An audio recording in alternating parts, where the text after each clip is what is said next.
Nous sommes avec Daniel Laure, qui est président-directeur scientifique de Kiomed Innov, et ensuite également Yann Michel-Lee, qui est le responsable commercial. Bonjour à tous les deux. Bonjour. Bonjour. Est-ce que vous pouvez vous présenter et puis ensuite présenter Kiomed Innov? Oui, bien sûr. Donc moi, c'est Daniel Laure. J'ai créé Kiomed Innov en 2014 dans le cadre du programme investissement d'avenir de l'État. Nous avons été sélectionnés par différents ministères en toute fin 2013 et par le Premier ministre pour créer une plateforme collaborative qui est à la frontière de la santé et du numérique et pour accompagner les innovations dans ce secteur-là de la santé numérique avec notamment quelques grandes thématiques qui sont les maladies chroniques et l'autonomie, donc le maintien à domicile des seniors en priorité. D'accord. Concrètement, quels sont les principaux produits que vous fournissez? Peut-être Yann, s'il veut répondre. Oui, donc en fait, ce sont surtout des services, puisque notre façon de faire, c'est vraiment d'accompagner et d'accélérer des porteurs de projets pour amener leur innovation le plus rapidement possible sur le terrain.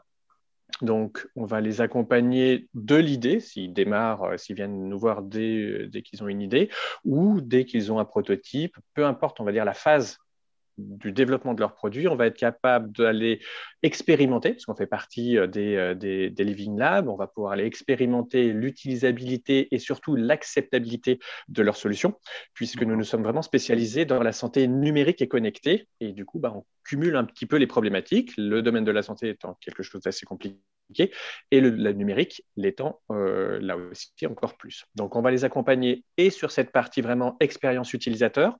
On va aussi les accompagner sur tout ce qui va être validation scientifique de leurs produits, c'est-à-dire ce qu'on va appeler des investigations cliniques. On va valider avec eux que ce qu'ils prétendent est correct et que scientifiquement, ils vont pouvoir le démontrer pour ensuite aller sur ce qu'on appelle un marquage, donc un marquage CE ou FDA en fonction des marchés, et amener des produits qui sont totalement sûrs et performants sur le marché. D'accord. Vous pouvez donner des exemples de projets sur lesquels vous avez travaillé? Oui, par exemple, si on est sur ce côté un peu, par exemple, suivi sur la fragilité des seniors, par exemple, où là, on accompagne une start-up sur une région, le centre Val-de-Loire. L'idée, c'est qu'on puisse à distance détecter des fragilités chez les seniors pour leur permettre de faire des activités en lien. Donc, on a ce qu'on va appeler une étoile de la fragilité pour détecter si c'est plutôt cognitif, si c'est plutôt physique, si c'est social, s'il y a des problématiques dans la nutrition, etc. Et ensuite, de proposer dans l'environnement de la personne, je dirais, les choses les mieux adaptées. Donc là, comment est-ce qu'on accompagne et comment est-ce qu'on suit? On va faire des expérimentations auprès des futurs utilisateurs pour voir si les services proposés correspondent bien à leurs attentes. On va faire une coalition, c'est-à-dire que tous les acteurs locaux, là, on a créé une communauté de plus de 11 000 acteurs sur ce territoire pour qu'il y ait vraiment du contenu pour les seniors. Et ça va de la CARSAT qui est connue par toutes à des associations beaucoup plus locales, mais qui proposent des services. D'accord. Alors aujourd'hui, on va parler du sujet comment le numérique peut aider les seniors à prendre en charge leur santé. Déjà, quand on parle de numérique et seniors, on parle de… Bon, les seniors, on voit de quoi on parle, mais de quoi on parle quand on parle de numérique et des seniors? Oui, ce sujet-là, il est assez vaste, puisque on peut aller de certaines applications, sur smartphone ou tablette, qui vont permettre justement de pouvoir proposer des activités et stimuler le senior dans son quotidien, à d'autres dispositifs, par exemple au domicile, pour permettre de suivre leur activité et de voir s'ils sont toujours en bonne santé et pas eu de chute, par exemple, jusqu'à certains robots qui peuvent être utilisés, notamment dans certains établissements adaptés aux seniors. Et notre rôle, c'est justement de voir quels sont les freins à l'utilisation de ces outils numériques pour la prise en charge des seniors et de leur santé.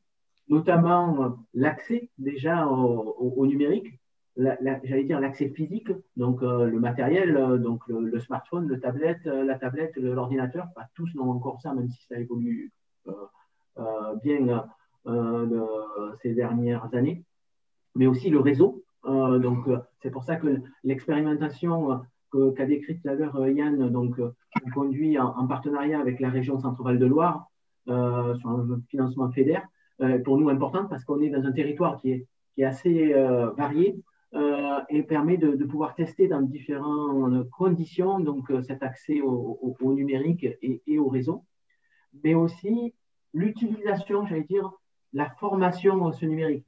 Parce que c'est aussi un des freins, c'est comment on va apprendre les personnes qui peuvent être éloignées du numérique à utiliser ces outils-là. Et donc, on essaie de stimuler justement avec les partenaires territoriaux, les associatifs, des ateliers, des prises en charge, des accompagnements pour ces seniors qui ont envie d'aller vers le numérique, mais qui aujourd'hui sont un peu éloignés et ont des difficultés. Alors, justement, en fait, on a parlé pendant des années d'une fracture numérique chez les seniors. Oui. Est-ce que, j'imagine, il y en a même plusieurs, mais est-ce qu'il y a toujours une fracture numérique?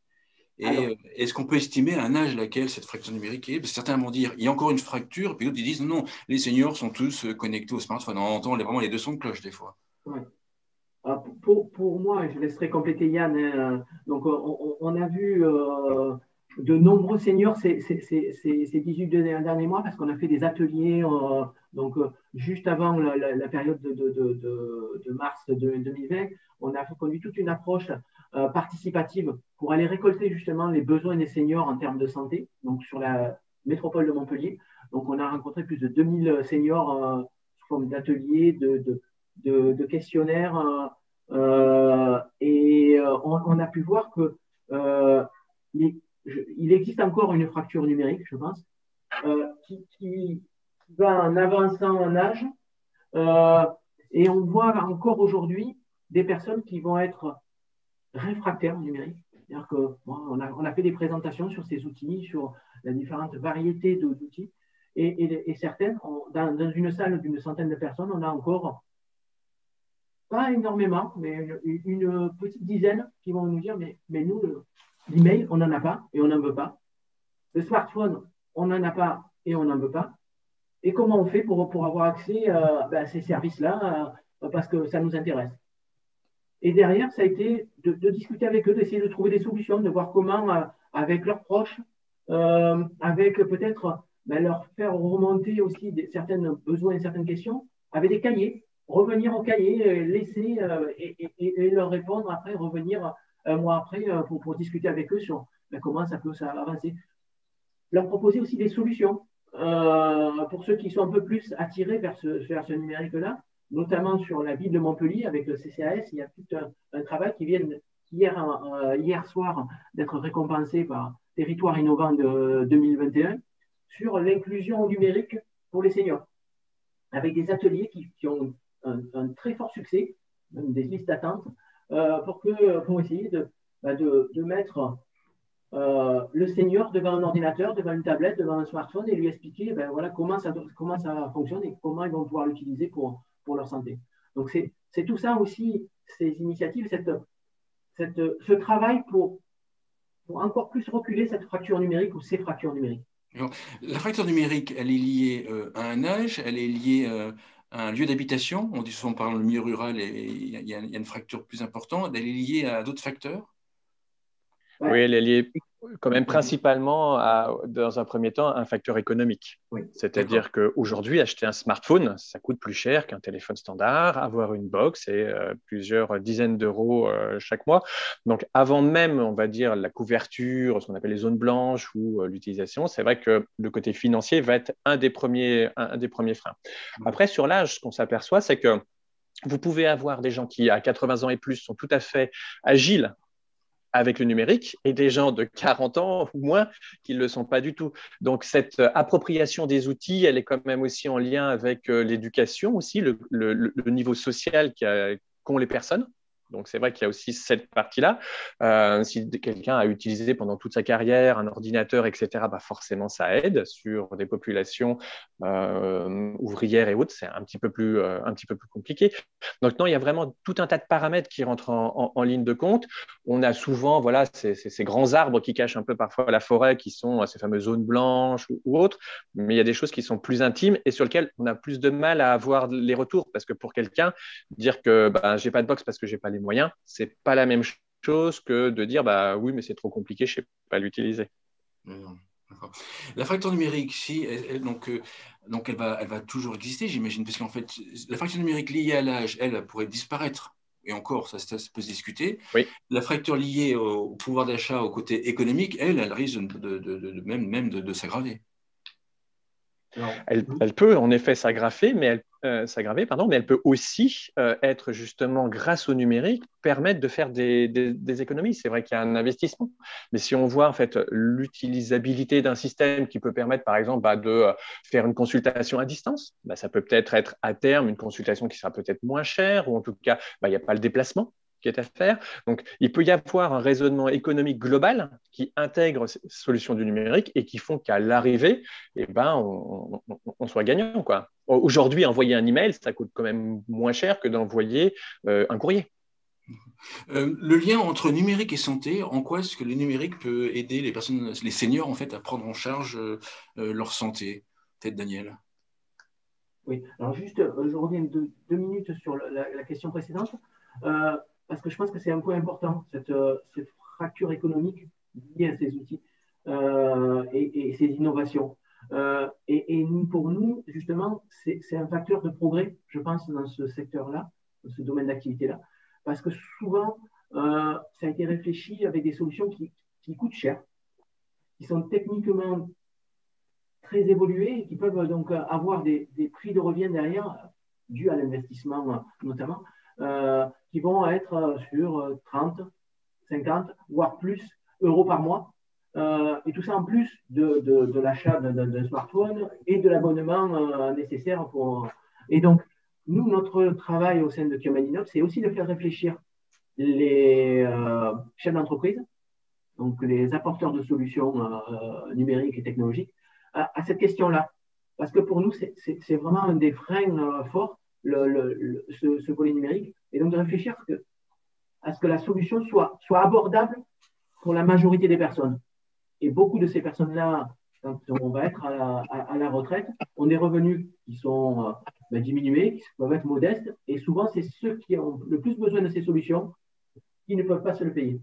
Et donc, l'idée, c'est vraiment de réfléchir comme ça. Et aussi avec les partenaires financeurs, comme la CARSAT ou d'autres, qui peuvent prendre en charge une partie de ces coûts pour les plus modestes. Ces chefs d'entreprise sont sensibles à ce discours? Parce que certains se disent, voilà, les seniors, bon, c'est pas ma cible. Alors, si en plus on leur met un autre critère, comment est-ce qu'ils réagissent à votre discours? Alors, c'est vrai qu'au début, ça a été difficile à faire passer comme message. Et surtout, avec la vision que ce marché-là allait rapporter beaucoup. Et que c'était, entre guillemets, un marché peut-être facile, parce qu'il y allait avoir beaucoup de seniors et de plus en plus. Et c'est vrai qu'après, la réalité du terrain a montré que c'était beaucoup plus compliqué que ce qui était attendu. Et donc, je pense qu'il y a de plus en plus de chefs d'entreprise qui sont sensibles à ça et qui sont sensibles aussi à un autre point qui est justement la connaissance de ces acteurs, parce que beaucoup sont arrivés ou arrivent encore en ayant, j'allais dire, presque jamais vu un senior, ou en tout cas fait tester leur solution avec un senior. Sauf, comme on a pu rencontrer, comme vous avez sûrement pas mal de fois vu, l'histoire de j'ai développé cette solution-là parce que j'ai mon père, ma mère, mon grand-père qui avait Alzheimer, qui était dépendant ou autre. Mais souvent, c'est restreint à l'entourage familial et pas à une vision globale, parce que quand on parle de seniors, c'est seniors avec de nombreux S, parce qu'il y a beaucoup de catégories différentes. Et donc, du coup, c'est bien s'adresser à ces catégories-là et voir vers qui on va adapter la solution. Et peut-être il y aura plusieurs solutions. Et donc, du coup, de leur faire appréhender très tôt dans la conception ou dans l'évolution de leur solution, des tests avec des seniors, faire participer, concevoir, pas uniquement pour le senior, mais avec le senior.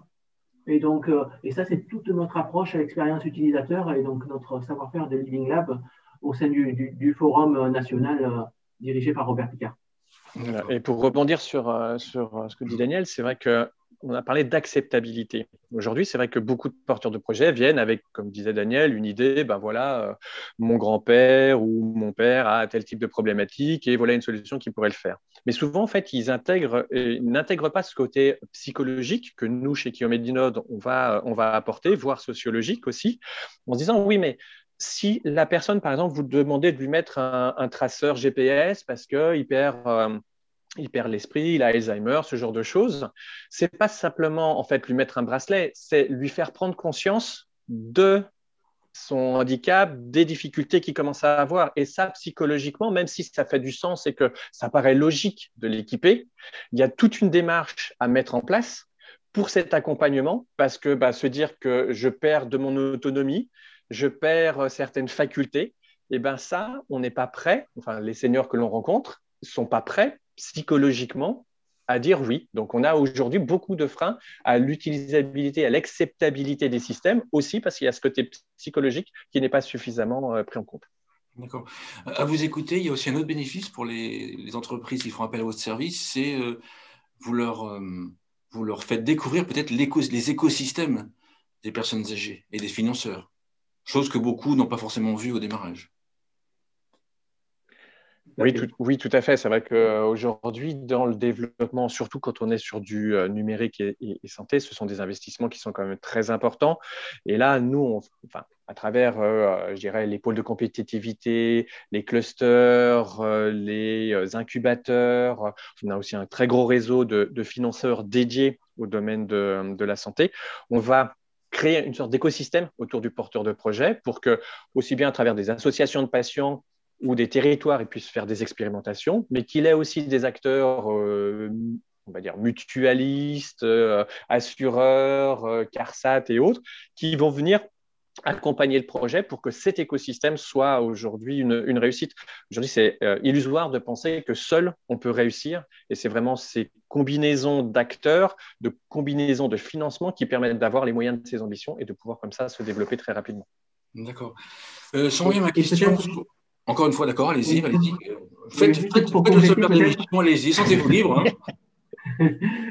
C'est donner deux exemples aussi d'apports qu'on peut avoir à ces chefs d'entreprise et ces apporteurs de solutions. On a signé un partenariat avec une association de seniors, Génération Mouvement. Donc, c'est plusieurs dizaines de milliers, voire 100 000 seniors à travers toute la France. Il y a une structure dans chaque département français quasiment. Et donc, c'est pouvoir comme ça solliciter et avoir accès à des personnes qui sont motivées pour tester des solutions et voir ce qui marche, ce qui ne marche pas et apporter aussi peut-être des idées que le chef d'entreprise n'avait pas ou les concepteurs au moment de la conception. L'autre aussi partenariat qu'on a signé très tôt, c'est avec une commune rurale dans l'Aude, à Chalabre, donc avec le maire de cette commune. Et là aussi, c'est un territoire d'expérimentation différent, puisqu'on travaille, nous sommes basés à Montpellier, donc on travaille de façon étroite avec la ville et la métropole de Montpellier. Donc on a un territoire urbain, avec à peu près 250 000 dans Montpellier intramuros, mais aussi une commune de quelques milliers d'habitants avec les problématiques que peuvent avoir donc, dans la vallée de l'Aude, donc en termes d'accès aux professionnels, d'accès au réseau. Et donc, c'est aussi ça, cette richesse-là qu'on peut apporter. D'accord. Alors, sans revenir à ma question sur en quoi est-ce que le numérique peut aider les personnes âgées à prendre leur santé? En quoi est-ce que c'est vrai? En fait, par exemple, le numérique peut justement gommer certaines problématiques technologiques. Je prends l'exemple. En ce moment, on accompagne une société qui crée une enceinte connectée. Et cette enceinte va intégrer une reconnaissance vocale qui permet de réaliser tout un tas de choses. Donc là, le numérique va permettre à des gens, d'avoir une aide, par exemple, sur la prise de leurs médicaments, de pouvoir lancer des appels audio avec leur famille, sans même se poser la question de est-ce qu'il faut que j'appuie sur un bouton, comment est-ce que ça fonctionne, etc. Donc, le numérique a cette capacité de pouvoir simplifier certaines choses, de pouvoir mettre aussi des gens en relation. C'est vrai qu'aujourd'hui, beaucoup de seniors utilisent des systèmes comme Zoom, Skype ou d'autres marques pour échanger avec leurs petits-enfants. Donc, ça permet de recréer du lien, surtout dans des périodes comme celle-ci. Donc, ça apporte certaines choses.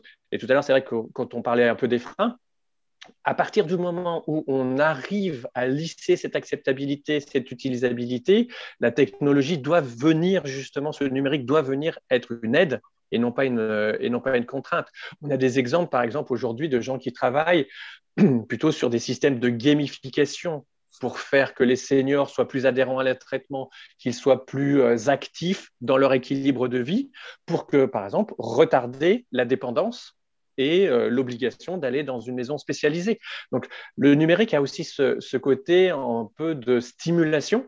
On a le cas aussi de tout ce qui va être aujourd'hui réalité augmentée ou réalité virtuelle, qui permet de se projeter dans des univers sans même si on a perdu la motricité, par exemple. Donc, tout ça, c'est l'apport du numérique. Et dans le domaine de la santé, il y a vraiment aujourd'hui un florilège de technologies qui arrivent pour compenser dans l'âge, on va dire, les différentes pertes qu'on peut avoir. C'est-à-dire que le numérique, ça peut compenser le fait de ne pas pouvoir taper ou d'écrire, ça peut à travers la voix, mais aussi à travers la perte de la vision. Donc, il y a comme ça aujourd'hui déjà des solutions qui se proposent en fonction des différents besoins de cette population. Ça veut dire qu'en fait, vous menez aussi des projets scientifiques pour prouver en fait ces affirmations. Exactement, c'est ce que je vous disais vraiment en préambule, c'est que nous, on va avoir ce côté très expérience utilisateur, mais on accompagne surtout les gens sur dire ce que vous faites, ça ne doit pas être un gadget, ça doit être démontré scientifiquement, ça doit avoir une vraie valeur ajoutée, et certains, on les accompagne jusqu'à avoir un remboursement, parce qu'il va y avoir à terme des économies d'échelle et que la Sécu est intéressée par leur système pour dire, moi, je suis prêt à payer pour que tout le monde utilise votre solution. D'accord. Daniel, sur le même sujet, le numérique, santé, Oui. médicaux, et puis... Oui, je pense que aujourd'hui, le numérique, comme on le voit, a pris une place importante avec la crise sanitaire. On a une explosion de la télémédecine, de téléconsultation, téléexpertise, des carnets de suivi patients donc numérisés. On voit que dans ces moments où on est obligé de limiter les déplacements, de prendre soin de soi, mais quand même, il y a certaines activités qui sont indispensables. On voit qu'il y a eu aussi, au-delà de la COVID-19, le recul sur tout ce qui a été les consultations sur les maladies chroniques, qui peut derrière engendrer des conséquences très fortes, notamment pour tout ce qui est comorbidité, pour tout ce qui est senior, qui est une population du coup qui doit faire attention à cela. Et donc, l'idée, c'est que, en portant en connaissance à ces seniors les solutions, en essayant de les simplifier, en essayant aussi qu'elles passent un peu inaperçues pour certaines, parce que beaucoup, on peut discuter aussi de le sujet de la donnée, parce que c'est un sujet important.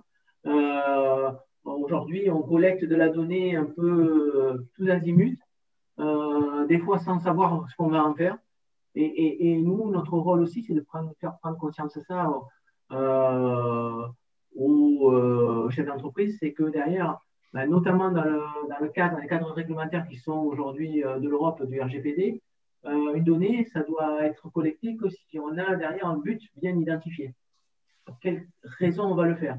Et derrière, aussi, c'est essayer de rendre transparent cette collecte de données. Parce que nous, on travaille pas mal sur tout ce qui est questionnaire numérisé avec des applications pour la collecte de données en birème. On voit bien que si on prend les questionnaires qui sont utilisés habituellement, qui sont validés scientifiquement et cliniquement, souvent c'est 20, 30, 50 questions. Qui a le temps aujourd'hui de remplir 20, 30, 50 questions, passer 10 minutes à un questionnaire. Nous, on a fait ça sur les maladies respiratoires, allergie et l'asthme. On a simplifié en 5 questions. C'est 1 minute. C'est ça aussi notre rôle, c'est rendre transparent ou alors avec des objets connectés qui vont permettre justement de collecter de la donnée sans que le patient ou le senior ait les besoins de faire quoi que ce soit. Et derrière, lui donner de l'information pertinente et aller comprendre ce qu'il attend, ce qu'il a envie d'avoir comme information. Le vocabulaire, les termes employés sont très importants. Souvent, c'est des choses qu'on néglige. Nous, on a fait un travail avec une étudiante de l'Université de Montpellier sur justement la communication auprès des seniors.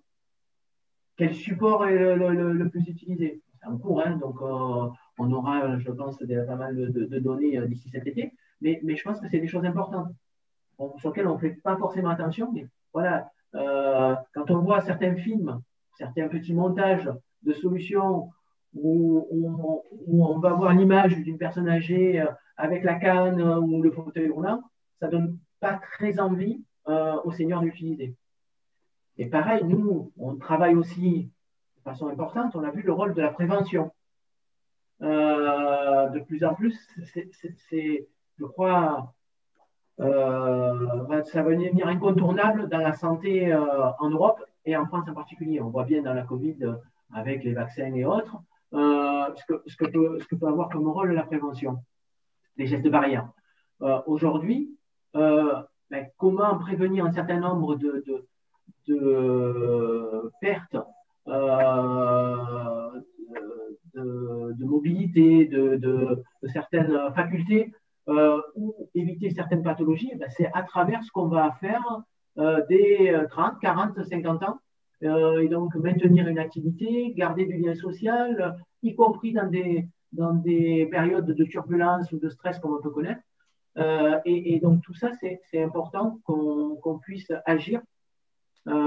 Et pour nous, c'est le rôle qu'on veut donner parce que la première raison pour laquelle j'ai créé Kiomed Innov en 2014, c'est ça, c'est avoir du sens, c'est agir sur le quotidien des citoyens, des personnes, au niveau de leur santé, mais aussi de leur qualité de vie. D'accord. Depuis un an, vous qui étudiez à grande échelle le sujet, quels sont les principaux changements dans le numérique et les personnes âgées? Si on pouvait retenir quels sont les principaux changements qu'on a notés depuis un an?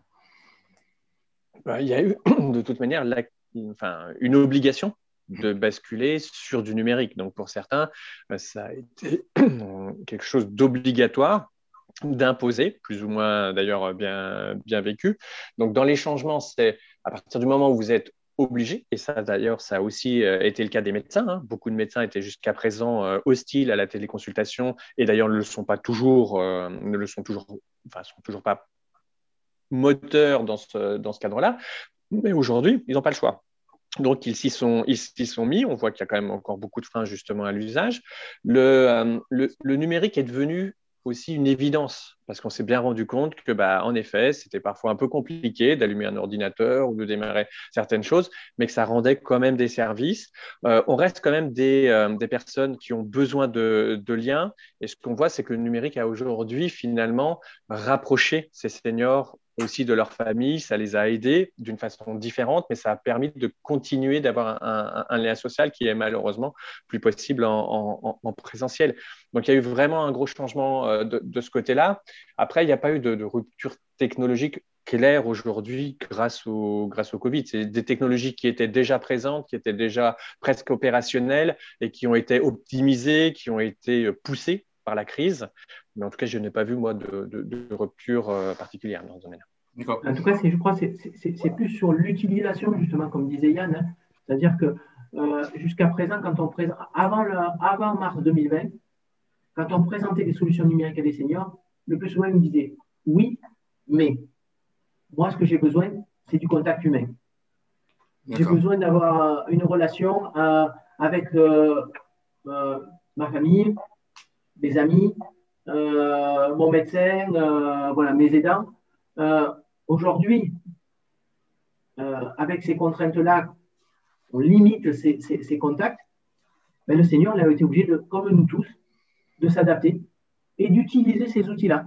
Et du coup, ils peuvent voir le bénéfice que finalement, ce n'est pas si compliqué que ça, peut-être, que ben voilà, on, le fils ou le petit-fils ou la petite-fille peut venir l'aider au démarrage et après, voilà, il va faire les choses petit à petit avec des fonctionnalités simples au départ et il va voir qu'il va pouvoir retrouver un certain nombre de sujets importants, de voir ses amis, de jouer peut-être en ligne, de consulter son pharmacien ou son médecin, ce qu'il ne pourrait pas faire s'il n'avait pas ces outils numériques. Donc je pense que ça va accélérer, comme on a pu voir dans tous les domaines, hein, dans le domaine économique et des entreprises et le télétravail. Voilà, on a fait un bond en 12 mois qu'on aurait mis probablement 20 ans à faire sans la Covid. Je pense que ça va accélérer, peut-être moins rapidement que le télétravail, mais malgré tout, il va avoir un effet bénéfique là-dessus sur les seniors et l'utilisation du numérique. Parce que si je peux rebondir juste sur cette idée, c'est vrai que j'ai vu, alors après ça c'est une expérience personnelle, mais par exemple mes enfants ont aujourd'hui une relation avec leurs grands-parents parce qu'ils avaient auparavant différentes, mais aujourd'hui, par exemple, c'est un peu leur SAV, c'est-à-dire qu'ils ont installé pour leurs grands-parents sur leur téléphone une application de messagerie pour se dire, bah, tiens, voilà, tu pourras nous appeler plus facilement, on va pouvoir échanger des photos, on va pouvoir faire des choses. Et du coup, c'est vrai que ce lien qui était à travers la technologie n'existait pas auparavant. Et maintenant, elle existe. Ça reste une expérience personnelle, mais je pense qu'elle est significative sur le fait qu'aujourd'hui, nos parents appellent leurs petits-enfants aussi parce qu'ils ont parfois des difficultés techniques. D'accord. Moi, quand je parle de numérique, mais aussi d'autres sujets, je dis souvent qu'il faut faire attention à ce que la solution numérique soit proposée, soit déjà basée sur des usages déjà acquis par la génération qu'on veut cibler. Parce que sinon, par exemple, on voit il y a pas mal de solutions numériques qui ont été développées et qui sont, on va dire, redistribuées ou proposées par des téléassisteurs, par exemple.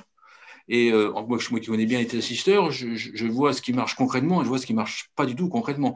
Et donc, il y a eu, par exemple, sur le numérique et les seniors via la téléassistance, il y a eu des solutions numériques qui sont apparues depuis une dizaine d'années. Il y a eu une sorte de boom, on va dire, visible de solutions numériques. Et avec le recul, en 2021, eh ben, en fait, les téléassisteurs sont revenus aux fondamentaux de base et à la technologie de base de téléassistance, en fait. Parce que la technologie, elle était refusée ou c'est entre guillemets too much, trop disruptive pour les seniors. Vous abordez le sujet comment, en fait, quand vous conseillez une entreprise? Justement, c'est un peu le début de ce que vous posiez dans votre question, c'est qu'on a eu avec le numérique, mais avec d'autres solutions, aussi des gens qui sont arrivés avec des choses toutes faites sans avoir même posé la question aux futurs utilisateurs de leurs besoins. Aujourd'hui, en poussant justement l'usage dès l'idée même du projet, avant même qu'on ait des prototypes, on évite ce genre de choses. Je pense que là, c'est clairement des projets qui sont faits, nous, ce qu'on appelle hors sol. C'est quelqu'un qui pense avoir une très bonne idée. Sur le papier, ça paraît plutôt pas mal, mais quand on le confronte à la réalité du marché, ça ne fonctionne pas. Et je pense que ce n'est pas qu'une question là du numérique, c'est vraiment une question générale. Quand on développe aujourd'hui un produit, on ne devrait pas ne pas avoir questionné, sondé les futurs utilisateurs. Et cette acceptabilité dont vous parlez, c'est exactement ça. Quand vous mettez un système de télésurveillance chez des gens, actuellement on est en train d'accompagner une entreprise dans ce domaine-là, eh ben, ils doivent avoir accepté que s'il y a quelque chose chez eux qui les surveille, c'est peut-être qu'il y a une problématique. Et ça, ils sont peut-être juste pas d'accord avec le constat qui est fait par les personnes externes. Non, je n'ai pas de problème. Non, je ne veux pas ce genre de choses. Et ce n'est pas la technologie là, qui est en jeu, c'est vraiment l'acceptabilité de oui, j'ai perdu j'ai perdu des capacités, et comment j'arrive à faire ça? On a eu des exemples sur des choses aussi basiques que par exemple des lits médicalisés. Et changer le lit chez quelqu'un, on peut se dire mais si, ça va être beaucoup mieux, tu verras, tu pourras te lever plus facilement, ce sera plus facile. Mais c'est aussi faire le deuil d'avoir peut-être le lit conjugal, parce que maintenant c'est 2 matelas et pas qu'un seul. Donc il y a vraiment tout ce côté psychologique qui est encore aujourd'hui peut-être pas suffisamment pris en compte avec l'apport d'une technologie, qu'elle soit numérique ou de n'importe quel autre produit, quoi. D'accord. Mais souvent, comme vous l'avez dit, hein, c'est souvent du technologie push C'est-à-dire qu'on est arrivé avec des solutions, disruptives ou pas, et on a dit, ben voilà, on va le mettre, ça va marcher, et ils vont le prendre. Les seniors vont l'utiliser, voilà, ils seront obligés. Ça ne marche pas comme ça. Et c'est vraiment ce qu'on essaie de faire passer, nous, c'est essayer vraiment de comprendre les besoins, les attentes, et comme je disais aussi, cette notion d'envie. La notion d'envie, elle est importante. Vous n'allez pas faire utiliser une solution à un senior s'il n'a pas envie de l'utiliser, s'il n'a pas envie de l'acheter. Ce sera peut-être son fils ou sa fille qui va lui acheter, mais qu'est-ce qu'il va faire? Il va le mettre rangé dans une armoire ou dans sa table de chevet, et c'est tout.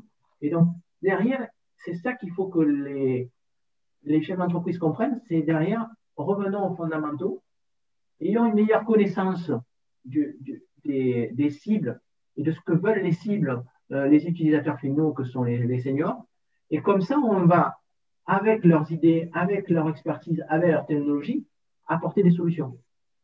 Ne faisons pas l'inverse, comme on a fait beaucoup ces dernières décennies. D'accord. Une conclusion pour l'émission? Qui fait la conclusion?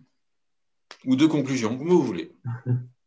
Je dirais que ma conclusion sur cette thématique donc du numérique et de la santé chez les seniors, c'est que vraiment l'usage doit être au cœur de la réflexion des gens et que la technologie doit finalement s'effacer au profit de cette utilisabilité. C'est-à-dire qu'à partir du moment où une technologie est compliquée, eh ben, sur cette cible encore plus que sur les autres, il faut clairement remettre en cause l'intérêt même de la solution et qu'on a vraiment besoin, les porteurs de projets auront vraiment besoin aujourd'hui d'amener le plus rapidement possible leurs idées et les confronter à des besoins utilisateurs pour en faire demain des succès. D'accord. Une conclusion de Daniel? Oui. Je crois que je l'ai dit tout à l'heure aussi, hein, c'est aujourd'hui concevons pas seulement pour les seniors, mais avec les seniors. Et je pense que ces solutions-là apporteront dans le quotidien de la vie de nous-mêmes, parce qu'on est tous des seniors qui allons être dans un futur proche. Super. Merci tous les deux. Daniel Laure, je rappelle que vous êtes président, directeur scientifique de Kiomed Innov, et Yann Micheli, responsable commercial. Merci beaucoup. Merci. Merci.